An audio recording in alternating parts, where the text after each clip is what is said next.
Hello, learner. This is Hello, learners. This is Ashok Rizal. Today, we are going to talk on the topic Aristotle and the tragic hero. Who is a tragic hero, or what is a tragic hero according to Aristotle? He is the Aristotle is the disciple of Plato. We all know. So you can also see here, knowing yourself is the beginning of all wisdom, Aristotle. Okay.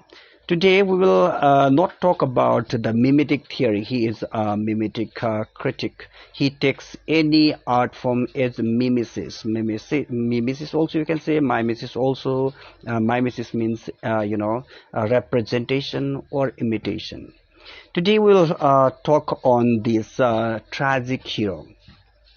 Aristotle's ideas about tragedy were recorded in his book of literary theory entitled Poetics. So Poetics is a famous work, and then probably it is written to defend any art from Plato's criticism, because in Platonic theory, or in his Platonic Republic, he was trying to oust any poets. He did not think they were people, very good people, you can say. Actually, he hated art. He was the enemy. But in order to defend poetics incorporates not only poetry but also drama, any imitation, particularly art form, even music. Okay, so in his poetics, he has a great deal to say about the structure, purpose, and intended effect of tragedy. Okay, his ideas have been adopted and then disputed, expanded, and discussed for several centuries now. Greek philosophers. Okay, they were the Greek philosophers, and they they talked about tragedy here. So, who is a tragic hero? There are certain, qualities, attributes of a tragic hero. We'll just jump on it, and then we'll discuss about other plot, character. He talks much about tragedy, so we'll talk about that also. According to Aristotle, a tragic hero is a good man, but not extraordinary in virtue. Okay, the ideas that he gives in his poetics are the hero must have a flow or error of judgment. He should have some flow, tragic flow, you can say, or you can say hubris also. There is error in judgment. Okay, and the other quality he must possess is that there must be a reversal of fortune, which we say peripetia, because of the hero's error of judgment. There is he his fortune gets reversed, just opposite. He is going into one direction, and then his fortune reverse. Okay, so that is the reversal of fortune, which we say peripetia in Aristotelian word.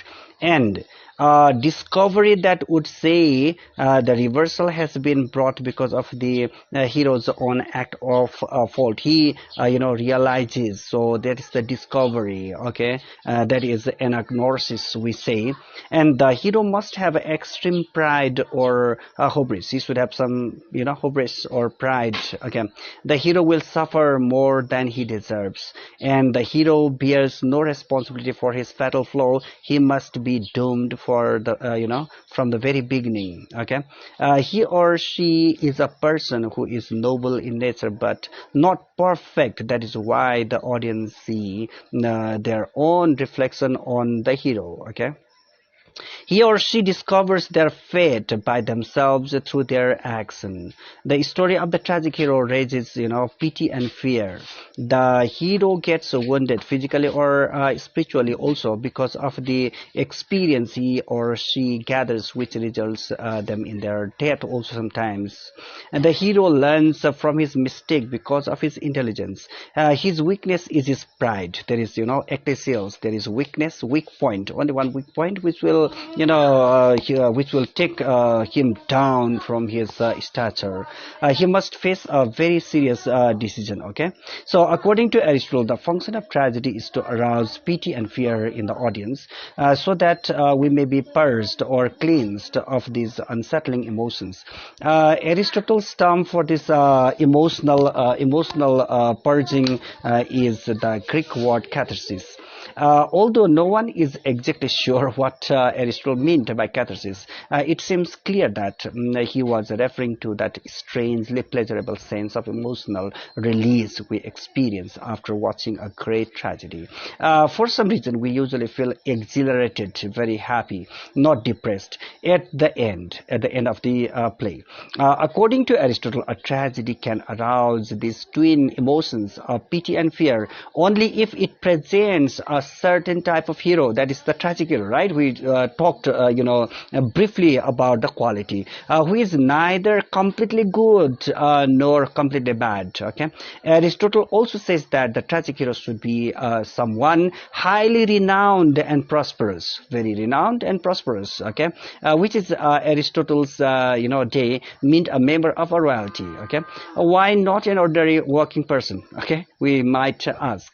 The answer is simply that the hero must fall from tremendous high fortune, otherwise we wouldn't feel much pity and fear. That is the reason why the hero should be of noble birth, we can say.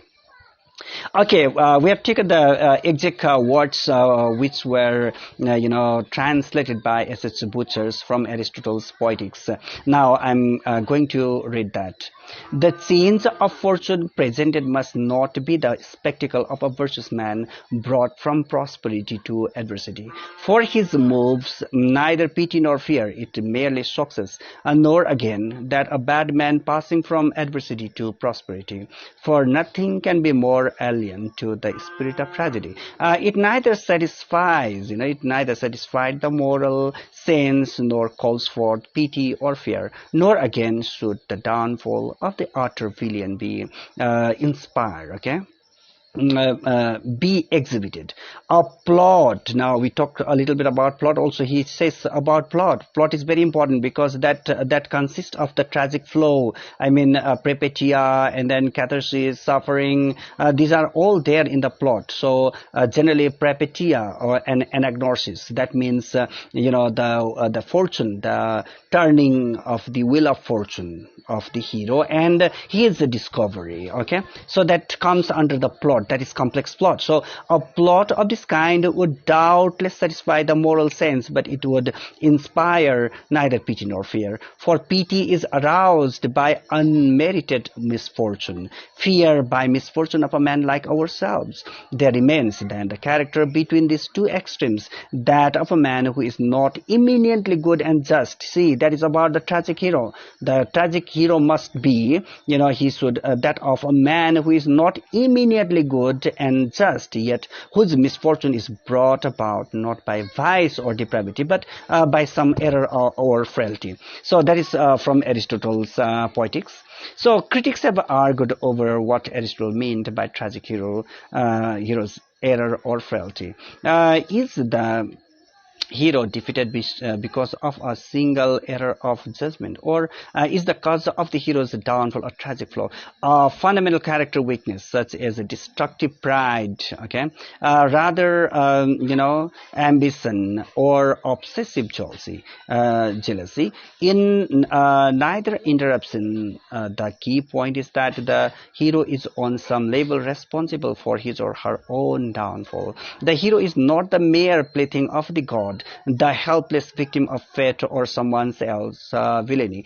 By the end of the play, the tragic hero comes to recognize his or her own error and to accept its tragedy. Okay, tragic consequence.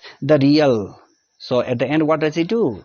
The hero, the tragic hero, comes to recognize, that is anagnosis, his or her own error and to accept its tragic consequence. The real hero does not curse fate or God. The real hero is humbled and enlightened by the tragedy. Yet we, the audience, feel that the hero's punishment exceeds the crime, that the hero gets more than he or she deserves. okay, we feel pity because the hero is suffering, human being. He's a suffering human being who is flawed like us. We also feel fear because the hero is better than we are, and still he failed. What hope can there be for us then? So that is about the tragic hero. And just to summarize this tragic hero, these are the qualities. Okay, he must have a tragic fatal flaw.